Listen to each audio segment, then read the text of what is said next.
30 क्रमांकाची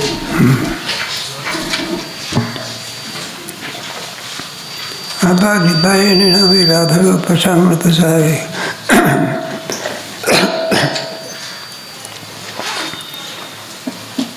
माझ्या काय देवळ व दैवगुण आहे.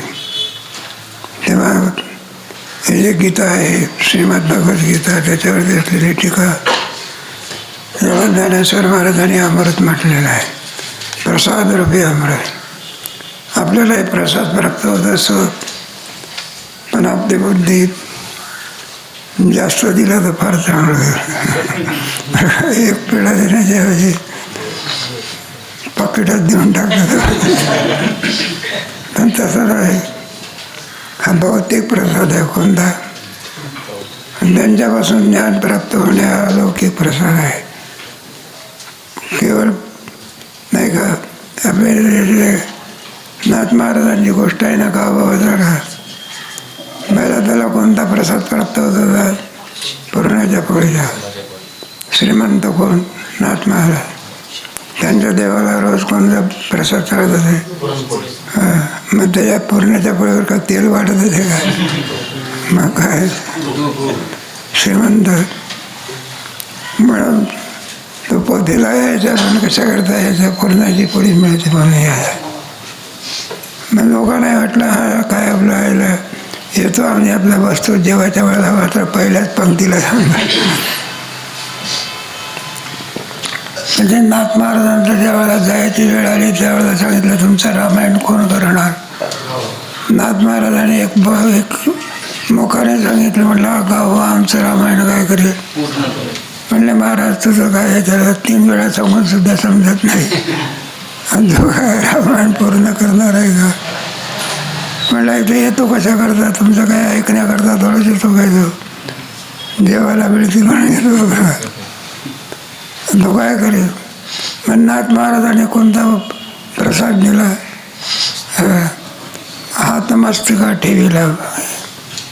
त्याचा परिणाम असा ज्ञानरूपी बोध दिल्यामुळे पुढे जो होणारा भावार्थ रामायण आहे ते रामायण कोणी पूर्ण केलं? हा कोणता प्रसाद? अलौकिक प्रसाद. भौतिक प्रसाद आपण ज्ञानेश्वर महाराज आहे तिथे मिळते 2 रुपयाला 1 लाडू मिळतं.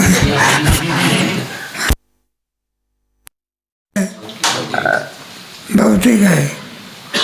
भौतिक प्रसाद कोणाकडूनही मिळत असं, पण खरा प्रसाद कोणता आहे? ज्ञान आहे. आशीर्वाद आहे ही तर बचूया. सत्यवादाचे तत्वाच्या केले बहुस्कार म्हणून महादीप पातळी प्रभू. आमच्याकडून एक आणखी भगवद्गीतेवरती जी काही टीका केली बरं का ज्ञानेश्वरी, हे उगीच झाली की त्याच्याकरता आमचं तप फायदा झाला. मग तप केलं किती दिवस केलं? 1च दिवस केलं का? नाही का? एक होता बघा उत्तर भागातला संन्यासी होता. वारकऱ्याच्या घरी आला एकादशीचा दिवस. वारकऱ्याच्या घरी सगळे आणखी एकादशी करणार. कुत्र्याला देखील भाकरी काय करत नाही. आमच्या घरी आता हा याला विचारलं, म्हणलं कसं काय आहे? म्हणलं मी एकादशी करत नव्हतो. म्हणलं मी एकादशी करतो. बरं. एकादशीच्या दिवशी फराळ विराळ केला त्याने. त्यांच्याकडे पाहुणे आले, त्याच्याकरता स्वयंपाक केला. आणि आतापर्यंत एकादशी केली होती, जेवायला बसला बा. हो एकादशी केली तुम्ही ना, कुशल जेवायला बसली तुम्ही रात्री. तर म्हणलं आमची एकादशी संपली. हे खंडित एकादशी असते का? कशा करता हे एकंदरीत सांगितलं आहे. मी एका दिवसाचं तप केलं की किती दिवस केले? सत्यवादाचे तप. वाचा केले बहुत एका जन्मात नाही. आणि म्हणून ज्ञानेश्वरी सारखं रत्न काय पडलं? म्हणलं साधे असाधारण आहे पुण्याची औषधी. पुण्यामध्ये सुद्धा साधारण आणि लौकिक फळ मिळत असेल तर सामान्य, आणि अलौकिक फळ मिळत असेल तर असामान्य. हे 2 प्रकार असतात त्याच्यामध्ये. ते तुझे गुणमानाने जीवनीमध्ये उत्तीर्ण झाली. मग आपण जे काही पुण्य केलं आधी पुण्यफळ आले तुमची देखील कोण नेनो नारायणांदी त्याला ते पुण्य आणखी मोठ्या फळाला आपल्याला प्राप्त करून देतो. कोण पुण्य त्यांचा होईना जीवित्वाच्या आडवी आवडली होतं मरणगावी तेव्हा देशाची आगोई फेडी आहे. आता जीव म्हटल्यानंतर जीवरूपी जीवित्वाच्या आडवी म्हणजे अरण्यामध्ये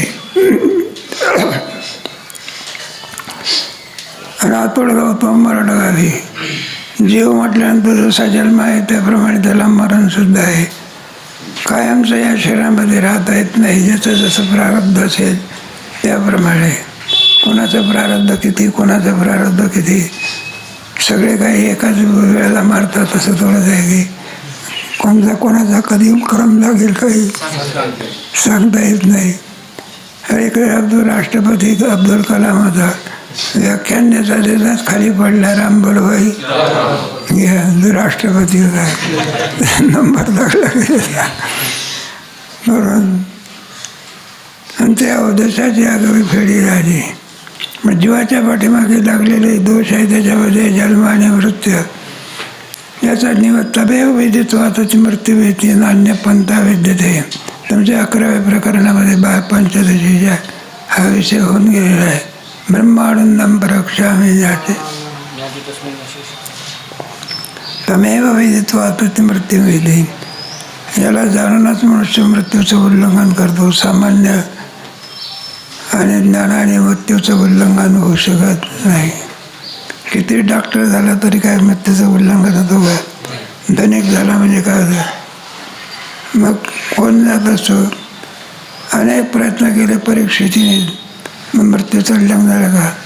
मग कोणाच्या कृपेने? असं शुकदेवजी महाराज त्यांच्या उपयोग एक एक उदाहरण याच्यामध्ये आहे. आता गीतायनी नाव घेणे अविद्या जिनवणी दाटोगी कीर्ती तुझी आम्हा जोगी. आता जे गीता आहे सामान्य नव्हे. अविद्या जिनवणी दाटी. अविद्या म्हणजे मोठं झालं की निवृत्त होण्याचं साधन नरक. अविद्येमुळेच आपण या खाली दशा झालं. कल्पना अविद्या आहे झाला.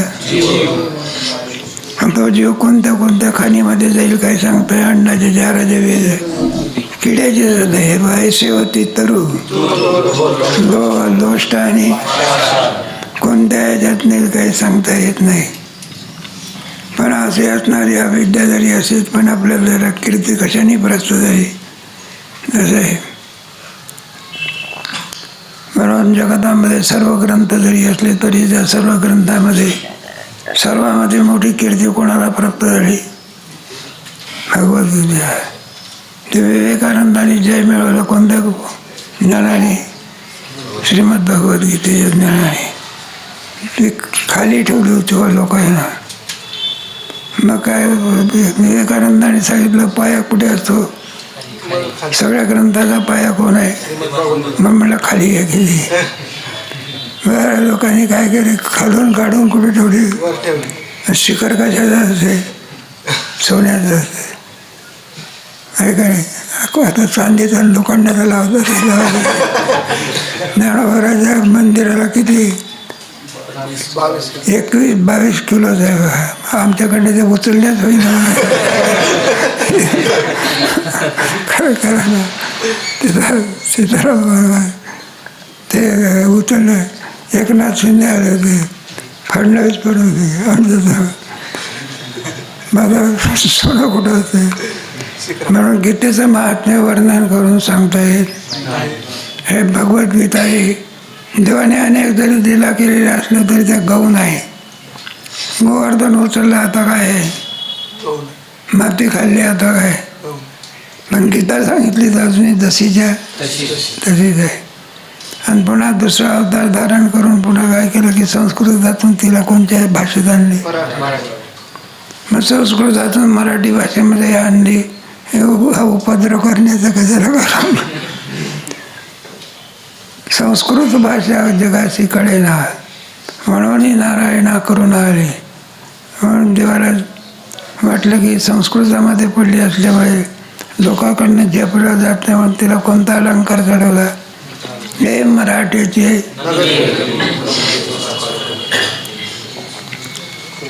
म्हणून निर्धनागरी वनी वसे लक्ष्मी निंबायचे त्यातले निर्धनाचे म्हणून एक आहे. एखादा घाटावरचा भिकारी आहे, निर्धन आहे, खायला नाही, प्यायला नाही, काही नाही, कोणी विचारत नाही, पण लक्ष्मीने त्याचा काय केलं? स्वीकार केला. मग आता तो भिकारी राहील का? स्वीकार कोणी केला? तुमच्या सदामदेवाची भागवतामध्ये कथा सांगतात 18 विश्वदारिद्र्य होती कोणाच्या घरी. तर देवाच्याकडे त्याच्या मंडळीने सांगितलं, सुशीलाने म्हटलं जा, तुमचा मित्र भगवान श्रीकृष्ण आहे ना, भेटून तरी या. म्हणलं मी जातो, काही हरकत नाही, परंतु काही प्रसाद नेला पाहिजे ना. मग प्रसाद न्यायला काय आहे काय? मग त्यानं दुसऱ्याच्या घरी गेली आणि मोठभर काय आणले? पोहे आणले. ते पोहे असे तेव्हा त्याच्यावर ते अगोदर उंदरांनी कार्यक्रम करा आणि ते मोठभर पोहे मग ते पकडून आणले होते का? मग उंदीर कार्यक्रम करतो आणि पुन्हा दुसरा कोणता कार्यक्रम करतो, त्याचे लेंडे होते. जाऊ द्या, आपलं भागवत नाही, ज्ञानेश्वरीचा पाठ आहे. सुदामदेवाची कथा आहे ना. पण अंगीकार कोणी केला? मग भगवंताची. कोण कशाची नोकरी दिली? गाव सुवर्णाचा. अंधकाराची अटाया सुदय सुर आली आहे आणि तो अंधाराचे जग आहे, प्रकाश होईल. गडद अंधार आहे, पण सूर्य त्या ठिकाणी आलेला आहे. अंधारात अंधार राहील का? तो प्रकाश होत असतो. देवाची पाता थोरी विश्व परमाणे दशा न झाली, भावाची असळ बरी नव्हेची काही. आता परमात्म्याचा विचार केल्याने अनंत ब्रह्मांडी उदरी बरी बाळ. एक ब्रह्मांड का अनंत ब्रह्मांड, एका ब्रह्मांडामध्ये 14 लोक असतात. अतळ वितळ सोतळ तळ स्वर्लोक मरलोक जनलोक असा असणारा परमात्मा पण भावाच्या द्वारे पत्रम पुष्पम फलम तोयम तैसे बेगिता वाकाने खरपुष्पाची तुरुंबणी परिसमर्थित्व श्रेयाने. वास्तविक गीतेवर ते वर्णन करणं म्हणजे सामान्य नव्हे, आकाशाचं फुल तोडणं आहे. पण तू समर्थ असल्यामुळे तुझ्या प्रसादाने आम्हाला गीतेचा भाग गेला होता. म्हणून तुझ्याने प्रसाद आहे मी या गीता प्रबद्धे अगाधे आणि निरूपणाचे विषय ज्ञान देऊ म्हणे. तुझ्याने प्रसाद आहे. हे जी गीता आम्ही आणि ज्ञानेश्वरी याच्यामध्ये आणतो, ज्ञानेश्वर महाराज म्हणतात हे आमचं सामर्थ्य नाही. मग कोणाचं सामर्थ्य आहे? श्रीगुरूचं सामर्थ्य आहे. श्रीगुरूचा अंगीकार केला म्हणजे मग काय आहे? देवाने अंगीकार ज्याचा केला आणि निंदेतही ते नाही. आता 15व्यामध्ये कोणता कोणता विषय आला होता थोडक्यामध्ये सांगा. मग आता नमन संपलं याच्यामध्ये. परिअध्यायी 15वा श्रीकृष्ण तया पांडवा शास्त्र सिद्धांत आगावगा अध्यायामध्ये शेवटचाच अध्याय, ज्ञानकांडामधला शेवटचा अध्याय म्हणजे 15वा आहे. 3 कांड आहे ना त्याच्यामध्ये, एक कर्मकांड, उपासनाकांड आणि ते सुगंध. पहिला कोणता अध्याय आहे? त्याच्यामध्ये नुसतं प्रास्ताविक आहे सगळं. अर्जुनाला गीता का सांगितली त्याच्यामध्ये त्याला अर्जुनाच्या बाबतीमध्ये सगळं आहे. त्याला अर्जुन प्रस्ताव समजला आणि मग खरी गीता अशोचानन शोचस्वम प्रतिमा इथून गतीला सुरुवात झाली. आणि मया तुझमिदम सर्वमिदमत्तम येतात बद्धा बुद्धिमान शास्त्र. गीता काय झाली? मग पुढे 16वा अध्याय 17वा अध्याय याची वाट काय? पुरवणी आहे. ते अध्याय श्रीकृष्ण पांडवा शास्त्र सिद्धांत आखानिला शेवटपर्यंत सांगितलं. शास्त्राचा उत्तम पुरुषाच्या द्वारा आणि उद्धवाभिनव पुरुषो लोकेश रक्षा उत्तम पुरुषत्वन्या. माझा 15व्या अध्यायामध्ये आणखी संसाराचं वर्णन कोणत्या रूपाने केलेलं आहे. वृक्ष परिभाषा केली उपाधी रूपशेषा सद्वैद्य दैसे अंतलिहा. जेव्हा जसं आणखी सद्वैद्य असतो नाही का, परंपरेने असलेला वैद्य एखादा निर्णय घेतो असतो रोगाचा तळगा बरं का, खालून निर्णय. एखादा मनुष्य जरी आणखी आपण तुम्ही गोष्ट जरी इतर डॉक्टरची अवस्था वेगळी, परंपरेने आलेला डॉक्टर असतो, वैद्य असतो, त्याला सगळी खोली ज्ञान असते. तर नाडीवरूनच काय करतो, परीक्षा करतो. आणि ज्याला नुसता शाळेतून शिकलेला वैद्य असेल टीका म्हणून नाही, त्याला जर वैद्याला तपासायचं तर स्टेथोस्कोप लावा लागतो. एकाला विचारलं म्हणलं का रे त्या डॉक्टरांनी म्हणलं भरपूर तपासलं की मग म्हणायला लागले आतमध्ये गेल्यानंतर खाली पडा, वर उभे राहा, खाली इकडे पहा तिकडे पहा सगळं केलं. बरं म्हणायला लागलं मग तुला तपासतील तो तिथेच का कुठं होतं मला गळ्यात होतं. अरे कानाला लावा लागतो आणि पुन्हा म्हणलं घालतं पडा आणि पालतं पडा आणि उठून बस आणि पुन्हा डॉक्टर विचारतो तुम्हाला काय झालं.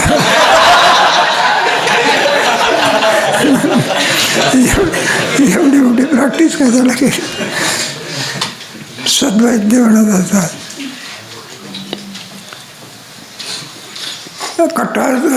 कुठंच जो अक्षर दाविला पुरुष प्रकार त्याने उपहित आकारी चैतन्य केलं. त्याच्यात द्वाविमा पुरुष लोकेश रक्षा अक्षर योजा शरद सर्वानी भूताने कुठस्थोक्षर आहे. तेव्हा उत्तम पुरुष सांगते वेळी 2 पुरुष सांगितले, क्षर पुरुष आणि आहे ना. म्हणून त्याच्यामध्ये 2 प्रकार उपहित आकार चैतन्य केला. उत्तम पुरुष म्हणजे चैतन्य स्वरूप आणि 2 पुरुष अक्षर आणि अक्षर देहाशी तादात्म्य करून राहणारा असो त्याला अक्षर पुरुष म्हणायचं बरं काय. ज्याचा ईश्वराला अक्षर पुरुष म्हणायचा आणि या दोघीचा अधिष्ठान असणारा असं जो असतो त्याला उत्तम पुरुष म्हणायचा. पुढे 15व्या अध्यायामध्ये हा सगळा विषय आणि येऊन गेला. तुम्ही ऐकलं की उत्तम पुरुष शब्दाचे करुणे बीज दाविले चोख आत्मतत्व त्यालाच आत्मतत्व असं म्हणत होता. उत्तम पुरुषत्वन्य हा परमात्मा आहे. यो लोकत्रयमा विश्वविवर्धवे ईश्वरा. आत्मविषयांतवट साधनाचे दांडवट ज्ञान ते स्पष्ट जावं आहे. आत्मप्राप्ती जरी प्राप्ती करून घ्यायची असेल त्याचं साधन कोणतं आहे, ज्ञान आहे. म्हणून साधनाचे अंगवट ज्ञान ते स्पष्ट. पण इतर साधनं सांगितलेले आहे, कर्म आहे, ज्ञान आहे, भक्ती आहे. ज्ञानाला इतकं महत्त्व का. कर्माच्या योगाने बरं का चित्तशुद्धी प्राप्त होत असते. त्याची चित्तशुद्धी नाही त्याचा बोध करी. गढूळ पाणी आहे, किती साबण लावलेले प्रयत्न सफल होतात का फुकट जातात. मग चित्तशुद्धी असावी लागत असते. मग तिसऱ्या अध्यायापर्यंत चित्तशुद्धी आहे. चित्तस्य शुद्ध हे कर्म असंच आहे. पुढे चित्त हे जरी शुद्ध झालं तरी चंचल आहे ते. तेव्हा ते स्थिर होण्याकरता पुढे काय उपासना सांगितली. याला साधन मार्ग म्हणायचा. काय म्हणायचं, साधन हे साधनाकरता असते का साध्याकरता. पैसा काय ठेवण्याकरता असतो का त्याचा काही उपयोग झाला पाहिजे. नाही तर तो ठेवण्याकरता जर पैसा ठेवला रडत असतो. म्हटलं काय एका माणसाच्या हाताचे डांबून ठेवलं दांडलं खर्चच करीत नाही. मला काय शिक्षा लिहून ठेवलेली आहे. पैशालाही आनंद होत असतो सत्कार्यामध्ये खर्च करणं. एक पैशाचा काय भाग्य आहे आणि नाही तर मग अनेक तऱ्हेने पैशाचा हे होतं ना. पार्टी केली एखादी बरं का, ती पार्टी कशाची होती, सगळी दारुड्याची पार्टी. आणि चहा नाही का चहा ते म्हणा किंवा कॉफीचे तरी कर. एक एक दृष्टांत देऊन आज सिद्धांत सांगितला. म्हणून आता 16व्या अध्यायामध्ये काही वर्णन करण्यासारखं शिल्लक राहिलेलं नाही. आता गुरु शिष्याद्वयीच नाही. मग 16वा अध्याय पुन्हा का भगवान सांगतात गुरु शिष्याचं प्रेम. ते आई असते ना, जेवण जरी झालं तरी मुलाला घास चाटल्याशिवाय ये विषयी कीर जाणते झाले अपार मुमुक्ष तर साकांक्ष झाले. जेव्हा जाणते जे असतात त्याला मुमुक्ष असं म्हणतात. त्याला इच्छा उत्पन्न झाली, त्यामध्ये पुरुषोत्तमा ज्ञाना भेटे सुवर्मा तो सर्वज्ञ अतिसमा भक्तीची घे. त्यामध्ये पुरुषोत्तमा उत्तम पुरुषोत्तम परमात्मा जो माणसाला आपला प्राप्त होत असतो तो सर्वज्ञ परिसीमा भक्तीची घे. सर्वज्ञ सर्व परमात्मा स्वरूप जे आहे ते सर्व ईश्वर स्वरूपामध्ये आणखी सर्वज्ञता असते. सर्वज्ञ यस्य ज्ञानमयंतपा म्हणजे सर्वज्ञ आहे, सर्व शक्तिमान आहे, तोच जगताचा करता होऊ शकतो. अल्प मनुष्य कोणत्याही कार्यामध्ये विसंगतपणा राहते. बाईला पूर्ण ज्ञान जर भात करायचं नसेल तर काही नाही, काही भाताच्या पाती एका पातेला 3 प्रकारचा भात करून ठेवते. खालची असते जळवाडी, मधली असते मेनवली, वरची असते कोरडवाडी. बाई चपाती करते. चपाती म्हणजे बरं का हिंदुस्थान तर नकाच्या त्याच्यात पाकिस्तान पाहुणे आहे सगळं. मग कोणत्याही क्रिया करतो काय असावं लागतं ज्ञानाचा. अध्यायात त्रैलोक्य नायके बोलिले अध्यायात श्लोके ज्ञानाची बहुते वाखाणे आहे. म्हणून शेवटी अध्यायामध्ये भगवान श्रीकृष्ण कोण आहे? त्रैलोक्य नायक आहे. त्रैलोक्याचा स्वामी जो आहे, स्वर्ग मृत्यू आणि बोलिले अध्यायांत श्लोके 15 अध्यायाच्या शेवटी ज्ञानाचे कौतुके वाखाणे रे. शेवटी ज्ञानाचं जोडधन जास्त केलेलं आहे. या ज्ञानामध्ये किती शक्ती आहे त्याचं वर्णन करून सांगतात.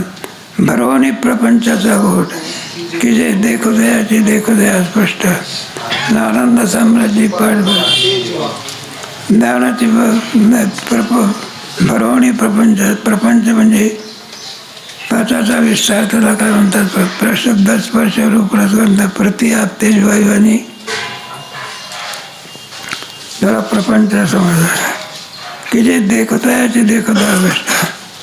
ज्याप्रमाणे अगस्त्य ऋषीने पाहता बरोबर एवढा मोठा समुद्र एका सुळीतच काय केला. ते प्रसंगाचे सांगतात ना, भगवंताला लंकेवर इथून कुठून जायचं होतं लंकेला, कारण सीतेला कुठे नेलं होतं. मग जायचं मध्यंतरी कोण आडवा आला आणि पलीकडे कसं जायचं असं प्रश्न आहे. मग आता जायचं म्हटल्यानंतर मग भगवंताने विचार केला. म्हणलं हे सगळे 18 सेना पद्मसेना बांधर आहे आणि या वानराला कुठं पोहणं माहिती असते का? पोहायला गेलं तर उड्या मारणं माहिती असते का? आणि माशाला उड्या मारणं माहिती असते का? पोहणं माहिती असते. बारीकचं जरी पिलं असलं जरा फिरून येतं. मग काय करतं? मग देवाने विचार केला 18 पद्म वानर द्यायचे आहे. मग समुद्राला म्हणलं सुकून टाकू घे. परमात्मा म्हणजे समुद्र शरण आला खायला. तर म्हणला देवा करोडो जीव आहे, मरतील फुकटे. आणि तुम्ही म्हणलं तुमच्यामध्ये वानर आहेत 2 कोणते नळनीळ यांच्या हाताने काय तरतात. मला काय बांधा? सेतू बांधा. बरं ठरलं बा देव हनुमंतराय वगैरे आधी करून एक आणि दगड काय एक दगड म्हणजे हिमालय पर्वत आहे. जो समुद्राचा धक्का आहे आता सगळे आणि ते मग वानर त्यांना रागवले. ते म्हटलं काय काही करताय का तुम्हाला? बांधकाम असं करायचं असतं का? म्हणजे तो वाहून जाते सगळे. म्हणजे हनुमंतराय बुद्धिमत्ताम म्हणलं हे पहा दगड आणायचा, एक दगड इथे एक दगड आहे आणि मधून त्याच्यावर तर राम नाव लिहायचं. काय लिहायचं म्हणजे जॉईंट बसेल, काय बसेल बरं. सगळे घेऊन जायचे. पण तेवढा लाट आली की त्या काय व्हायचे जायचे मोठे मोठे दगडे सगळे. आता समुद्र म्हणजे केवढा समुद्र आहे, पृथ्वीपेक्षा 100 पट मोठा आहे. पृथ्वी दिसते त्याच्यापेक्षा तर हे मग एवढा मोठा समुद्र. एक लाट आली म्हणजे सगळे जायचे. हो म्हणले सगळं काही करा, हे दगड वगैरे अमकं दमकं सगळं आहे. जोरात लाट आली म्हणजे म्हणलं इथं सगळे आमची मेहनत फुकट जाते. एवढं मोठं केलं मग स्थिर राहिलं पाहिजे. काय राहिलं पाहिजे मग इथं स्थिर कसं समुद्रावर कुठे स्थिर राहत असते का त्याच्या पाहिजे. हनुमंतरा बुद्धिमत्ताम म्हणलं हे पहा तुम्ही इथं असे याच्यावर उभे राहायचं. कशावर ते काठावर दे, ते दगडावर दे. सगळे मासे येतील ना ते तुमच्या दर्शनाला येतील. कशाला आणि ते दर्शनाला आल्यानंतर ते लाटा वगैरे सगळ्या आणि तुम्हाला पाहिल्यानंतर बरं का बाजूला जाण्याचं काय होते विसरून. आणि तुम्हाला पाहिल्यानंतर त्या तरंगाला याला समुद्राला काय लागेल स्थितप्रज्ञाचं का मला स्थिर राहतील. म्हटलं बरोबर उपाय आहे. सगळे मासे बिसे आता एक एक मासा म्हणजे काय का बरं जहाजाला उघडून फेकतो. तुम्हाला डोंगरा एवढे काय असतात मासे. जाऊ दे आपलं रामायण नव्हे आपलं ज्ञानेश्वरीचा पाठ आहे. सुंदर आहे. काय हरकत आहे. रामायण म्हटल्यानंतर काय पाहिजे राम म्हणत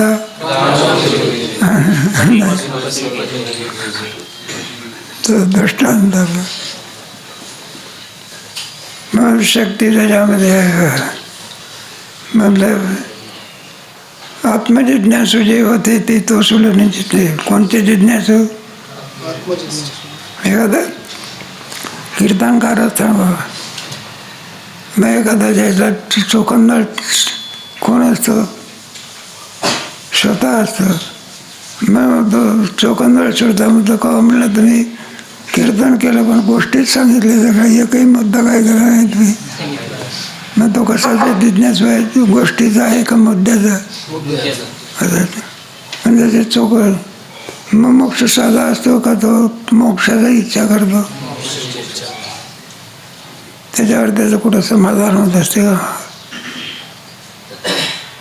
म्हणून त्यांना सांगितलं पण आता भगवान हे विषय सांगणार आहे. आवडीचे तर नाही रे आदर येत आहे ज्ञानात ते वाढल्या जे. आता भगवान आपलं काय सांगणार आहे मग आपल्या इच्छेतला विषय सांगणार आहे मोठ्या आवडीने. आणि आपल्याला आवडणारा विषय जर सांगितला तर श्रोते मंडळीला काय होतं मग आदर येत या ज्ञानात ते वाढले. पुन्हा पुन्हा पुन्हा पुन्हा ज्ञान सांगण्याचं कारण काय त्याला आवड म्हणत असतात. जी कधी पूर्ण होत नाही तिला काय म्हणायचं आणि जी पूर्ण होते तिला इच्छा म्हणायचं. त्या इच्छेचं वर्णन 13व्या अध्यायामध्ये म्हणून महाभूतान्य अहंकार होय.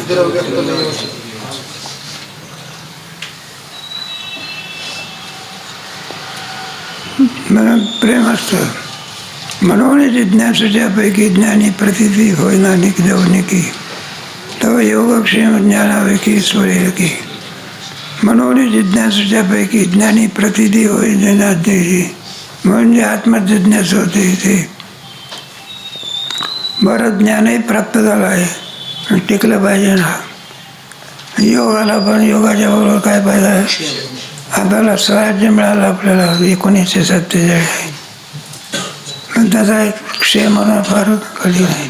इकडून पाकिस्तान आहे इकडून चीन आहे आणि अमेरिका राष्ट्र हे सर्व कोणाला मदत करत होतं. पाकिस्तानला नाही तर चीनला. त्याला चीनला आणि पाकिस्तानला मदत करण्याचं कारण त्यांना वाटते भारत देश पुढे जाता कामा नाही, भारताची प्रगती होता कामा. नरेंद्र मोदीचा नारा आहे ना कोणता, सबका विकास.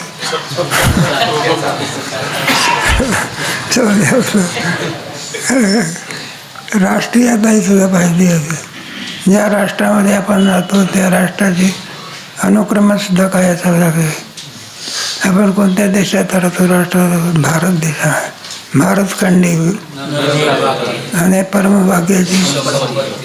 आपण जर इतर देशामध्ये राहिलो असताना भारत सोडून नाही करायचं. भारत सोडून जर आपण इतर देशामध्ये राहिलो असतो तर आपण मांस आवडीने खात, म्हणून मांस खाता चुका चिळच येत असे. हे भाग्य कोणाचं आहे, भारत नाही. आणि बाकी देशातले ते म्हणा तुम्हाला कसं माहिती आहे ऐकून. जाऊ दे दृष्टांत. एक दृष्टांत. म्हणून सम्यक ज्ञान कैसे निवास स्वाधीन झाले आवृत्ती यत्न घडेल केवी. म्हणून हे ज्ञान आपल्याला कसं प्राप्त होईल त्याच्याकरता हा अध्याय हे सगळे वर्णन करून सांगतात. उपजो चिन्ह आहे आणि उपजलेही आव्हानताच होय. आणि ते ज्ञानी विरुद्ध काय आहे. उपजवून एखादं झाड असतं, एक तर त्याला बाराच येत नाही बा, काय येत नाही. एखादं आंब्याचं झाड आहे, त्याला फळं येण्याकरता काय यायला पाहिजे. बरं ते बाराला अनेक विघ्न असतात. जोराचं वादळ आलं म्हणजे सर्व बाग काय होता. बरं पुन्हा आणखी झाडं फळं धरली, पशुपक्षी तवा मारतात. ते म्हणतात हे सगळे आंब्याची बाग संत्र्याची बाग कुणाची आहे, आपलेच आहे. शेतकऱ्याच्या घरी माल येईपर्यंत कोणती कोणती संकट येतील काही सांगता येत. मग त्याच्या विरुद्ध काय हे जाणावे की मग जाणत याची विरुद्ध याची वाट वाहती करू. ज्ञानही तर ते विचारू सर्व आहे. जेणेकरून आपल्याला ज्ञान प्राप्त होईल. कोणत्या मार्गाने आपल्याला प्राप्त होईल ज्ञानही तर ते विचारू सर्व आहे. मग ज्याला ज्याची तळमळ लागलेली असते त्या तळमळीमध्ये तो त्या साधनाची काय करतो. कल्पना करा एखाद्याला पकवान शिकायचं आहे, मग शिकण्याकरता काय पाहिजे. आणि पैसे तर नाही, शिकण्याची काय आहे. मग त्याला तळमळ लागते, काय लागते. जरी सत्ताला जायची इच्छा नाही तरी 5 रुपये करतात. तळमळ ही माणसाला काय प्राप्त करून देईल काही सांगता येईल. सुजन्म जोडे आणि आपले विश्रांतीवरी वाडे आणि संपत्तीचे पवाडे सांगा. सुजन्म जोडे आपली विश्रांतीवर ज्या ज्ञानाच्या योगाने ज्ञानाची प्राप्ती होते आणि विश्रांती प्राप्ती होत असते. संपत्तीचे पवाडे सांगे. खरी संपत्ती कोणती आहे. सत्शास्त्र श्रवण चारित्र्य ही खरी संपत्ती आहे. बाकी ही संपत्ती काय आहे का नाही आहे त्याच्या असं म्हणतात. आपल्याला काय माहीत नाही. पेपरामध्ये जेव्हा कोणी तो खरात आहे म्हणतात, तर खराच्या जवळ इतकी संपत्ती आहे काय विचारू नका. पण अपकीर्ती इतकी संपत्तीपेक्षा जास्त आहे. त्याला लोक माणूस म्हणण्याकरता काय नाही तयार नाही. मग खरी संपत्ती कोणती आहे. ज्ञान हेच काय. शरीर संपत्तीपेक्षा सुद्धा ज्ञान संपत्ती कशी. म्हणून सर्वात श्रेष्ठ म्हणजे शरीर संपत्ती. शरीर संपत्ती हे काही पैशाने विकत मिळत नाही. मग तिला सांभाळावी लागते. काय करावं काय मिळत असते का काय काय तुम्हाला ते भांबरे म्हणून मला सांगायला लागले. एखाद्या कंपनीवाल्या मालकाच्या किडन्या गेल्या काय गेले. मग त्यानं परदेशातले डॉक्टर बोलावले. काय खर्च आहे. 2 कोटी रुपये खर्च केले. किडन्या चांगल्या वया काय. किडन्या तर झाल्या नाही पण हाच काय राम वय.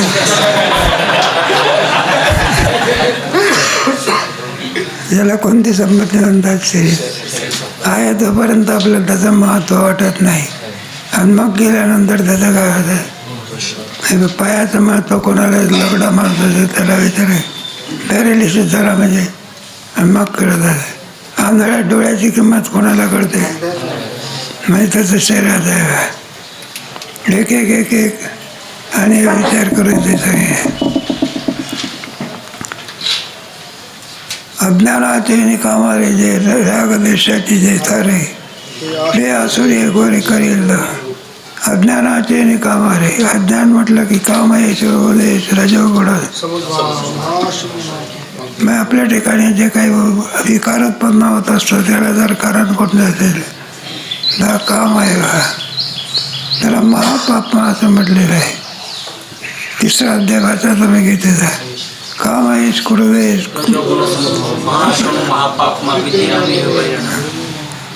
हे सामान्य आहे का?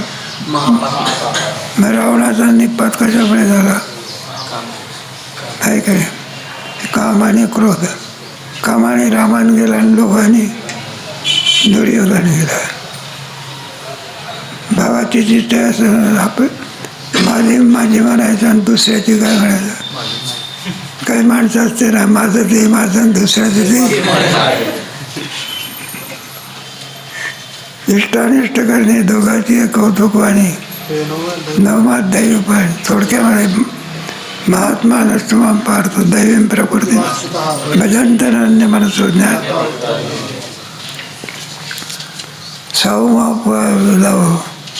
सावमा घ्यावं तर ओढवला अन प्रस्ताव तरी त्या प्रसंगी आता देव निरोपीनाशी. त्यावेळेला आणखी अवजानंती मामुडा मानुषिम तनुमाशिदम. थोडक्यामध्ये आसुरी संपत्ती दैवी संपत्ती सांगितली. आता म्हणला भरपूर देतो की आधी देतो म्हणाल. त्या निरूपणाची नवीन अध्याय पद 16 आहे. लावणी पाहता जाणावी म्हणत 16व्या अध्यायामध्ये कोणतीही सगळी आसुरी संपत्ती दैवी संपत्ती सांगणार आहोत. पर्याय असो आता प्रस्तुती ज्ञानाच्या हितायते. ज्ञानाच्या योगाने टिकत असतील अशी जी संपत्ती जर कोणती असेल ती आहे दैवी संपत्ती. ज्ञानाला नष्ट करणारी कोणती संपत्ती आहे? दोन्ही संपत्ती आम्ही सांगणार आहोत. मोक्ष मार्गाची बोळा विजय मोहरात्रीची धर्मदेवी. अगोदर कोणती? मनुष्य मार्ग. मनुष्य ज्या मार्गाने जात असतो अशी जी दैवी संपत्ती मोहरात्रीची धर्मदेवी. मोहरात्री दिवा असला म्हणजे अंधारातून मनुष्यसुद्धा आपल्या घरी जाऊ शकतो. तर प्रकाश काय करतो त्याला? त्याप्रमाणे दैवी संपत्ती म्हणजे प्रकाश आणि आसुरी संपत्ती म्हणजे अंधकार. एकाचे पोके असे बहुत पदार्थ एकी संपादचे ते लौकिक संपत्ती. संपत्ती म्हणजे केवळ एकाला संपत्ती नाही. जेवण म्हटल्यानंतर केवळ भाताला जेवण म्हणतात. मग जेवण म्हटलं की भात पाहिजे, त्याच्यावरती वरण पाहिजे, साजूक तूप पाहिजे. ऐकून आणि तेवढ्यावर काम भागत असते का? नाही तर नुसतं मीठ वाढलं जेव्हा म्हणाला त्याला सहाय्यक पदार्थ लागतात. काय लागतात? ऐकाय श्रीखंड खायचं असेल तर खायचं नाही. श्रीखंड खायचं असेल नुसतं चालतं का? त्याला कोशिंबीर पाहिजे, चटणी पाहिजे, मीठ पाहिजे, हे सगळं लागत असतं. म्हणून एक एखादी भोवती अशी बहुत पदार्थ आहे की आणि संपादित ते लौकिक संपत्ती म्हणजे सर्व पदार्थ ज्याला कोणती संपत्ती शकतात संपादन करणारी दैवी संपत्ती ती संपादन केली पाहिजे. दैवी सुखसंभवी जे दैवगुणे एकोपजीवी आणि झाली म्हणून दैवी संपत्ती सुखसंभवी जी केवळ सुखाला कारणीभूत आहे. दैवगुणे एकमेकाला सहकार्य करणारी आहे. अशी असणारी जी दैवी संपत्ती ती दैवी संपत्ती तुम्ही ऐका. तिचे 18 गुण याच्यामध्ये नाही 26 गुण आहे. 26 गुणांनी युक्त आहे. अभयम सत्वसंशुद्धी ज्ञानयोग दानम दमश्य स्वाध्याय अहिंसा सत्य क्रोधत्याग शांती दया भक्ती शोधोत्तम तेज क्षमा धृती शौचत्र भवन्ति सम्पदं दैवी दानम दमश्चेत नित्यस्वद. आणखी त्याच्यामध्ये गुण आहे, क्रमाक्रमाने आणखी आपण त्याचं वर्णन करू. नमस्ते.